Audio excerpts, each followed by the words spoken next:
যদি কচু হয় তাহলে আমরা বিপ্লব করেছি কার জন্য? তোমার জন্য। তুমি রক্ত দিয়েছ, তুমি কি করেছো? 16 বছর কি করেছো? 16 বছরে আমরা রক্ত দিয়েছি, জীবন মাঝে রেখে খুনি হাসিনার বিরুদ্ধে লড়াই করেছি। আপনি আসিফ নজরুল হন, ফেসবুকে প্রতিবাদী হয়ে গেছেন, বিপ্লবী হয়ে গেছেন।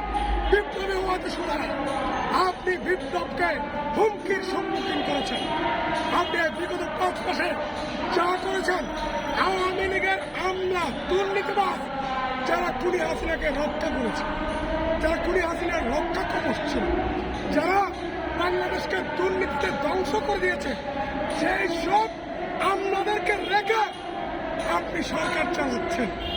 তার মানে আপনি আওয়ামী লীগকে সচিবালয়ে পুনর্বাসন করেছেন।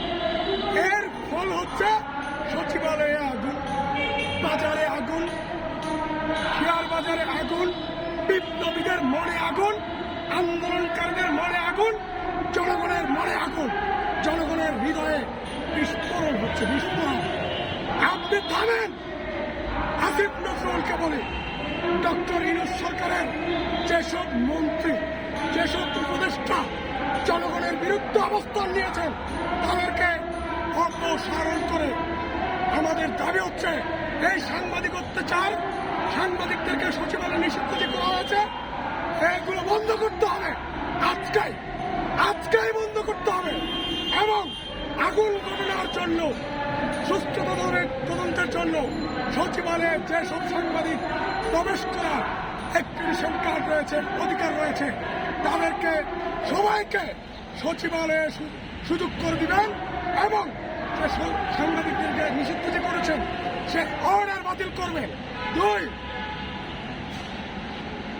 সাইবার সুরক্ষা আইনের নামে সাইবার সিকিউরিটি আইনকে পুনঃজাগ্রত করার যে অপচেষ্টা, জনগণের মত প্রকাশের স্বাধীনতা, সাংবাদিকদের মত প্রকাশের স্বাধীনতাকে রুদ্ধ করার যে অপচেষ্টা ডক্টর ইউনূস সরকার করছে সেগুলো বন্ধ করবে।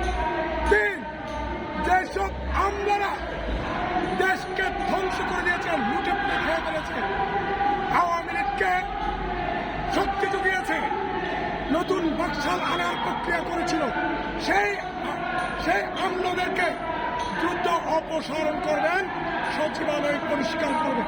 3, বিপ্লবী উপদেষ্টাদেরকে বাদ দিয়ে যারা বিগত 5 মাসে কোন বিপ্লবী কর্মকাণ্ড সচিবালয়ে বসে করে না, যারা শহীদদেরকে মর্যাদা দিতে পারে নাই, যারা আহতদেরকে সুচিকিৎসা করে নাই, যারা বাধার সিন্ডিকেট ভাঙে নাই,